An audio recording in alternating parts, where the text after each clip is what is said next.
айыл өкмөтү Сокулук району лесной айылы. Ушул сиздер сюжеттен көрүп турган көрүнүш.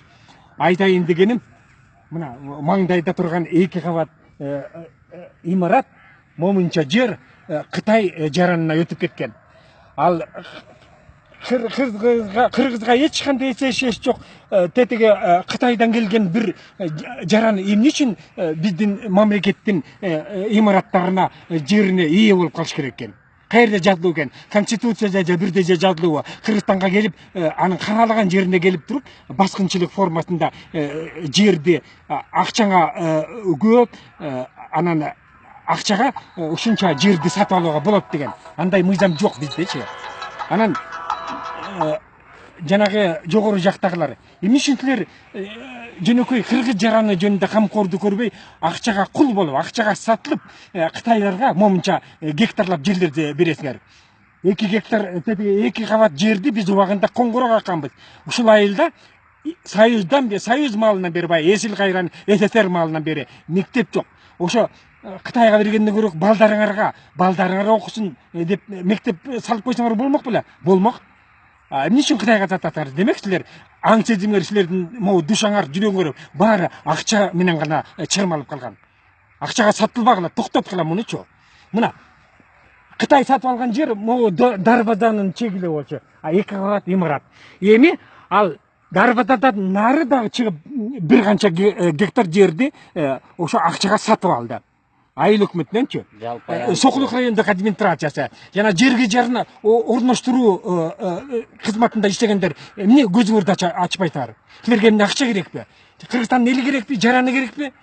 Же силер ошондой тиги ант бердиңер беле? Мен чиновник, бюрократ болуп иштесем, акча үчүн бардыгын кылам деген. Токтоткула момундай келесоолукту, баскынчылыкты.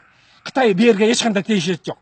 Эмне үчүн дача могу трагедиядан азап тартып, тиги дачада мыйзамсыз мындай эптеп жашап аткан элди өзүнүн жерине көчүрүп келип койгонго болбойбу? Дачасы элине. Мына Кытайга бергенден көрөк ошол жакта кыйналып аткан эч ким гарантия бере албайт. Эртең да бир самолет кулап келип куйкалан өлүшпөйт. Дача суу айылы бул жер менен аралыгы канча?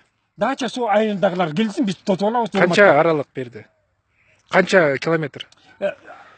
Бир аз эмес эле, бир 10 чакырымдай эле. Анан тээ жакта бир жери жок болуп атат, анан караштырып атабыз, териштирип атабыз деген баланын оюнчуктай койгон жоопторун токтоткула дагы. Эгер силер жүрөгүңөр чын эле Кыргызстандын жараны болобуз, элибиз, жерибиз өссүн, өркүндөп өссүн десе, могу Кытайга саткан акчаңарды, акчасын ордуна бергиле дагы кайта элди көчүрүп кетти. Ушул жерде Лесной айылында да мектеп жок силерде? Лесной айылында мектеп да жок. Келиндер бар, байкуш кыздар бар. Бишкекке барып, поселок Манастын мектебине чейин канча чакырым аралык? Эмки айылдын мектебине барып окшот, бир 3 чакырым. 3 чакырым. Суукта, ылай баткакта деле барып келип окуш керек да. Жалпы канча гектар чыгат ушул жер? Болжол менен.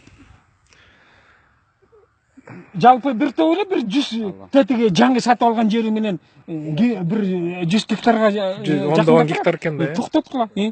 Эмне үчүн бир куулук шумдук менен бир кыргыздын кыска ойлуу бир кызына үйлөнүп алат дагы 5 жылдан кийин автоматтык түрдө Кыргызстандын жараны болуп кетти. Андай бизге андайдын жаранын кереги жок. Өзүнүн өлкөсүнө барып жаран болсун. Ушул учурдан пайдаланып айланып кетейин кыргыздын кыздары, силер Кытайга анан негирге десе эле кете бересиңерби? Мынагул артыңыздагы 2 этаж имарат мурун Союз малында эмне деди эле? Бул Кытай жараны сатып алган жай мурда Союз учурунда Тоют жана жайыт боюнча илимий изилдөө институтунун бир бөлүгү болчу. Лабораториясы. Азыр бул жерде жылкы өстүрүп атат Кытайлар. Окумуштуулар же окуучулар иштебейт, Кыргызстандын пайдасына чечилбейли, Кытайдын бир жылкылары багылып атат, койлору багылып атат. Ал эптеп дары парлары менен семиртет дагы кайта кыргыздарга өзүбүзгө сатат. Анын жылкысынын эти деп. Мейли, рахмат Өндүрүш байке.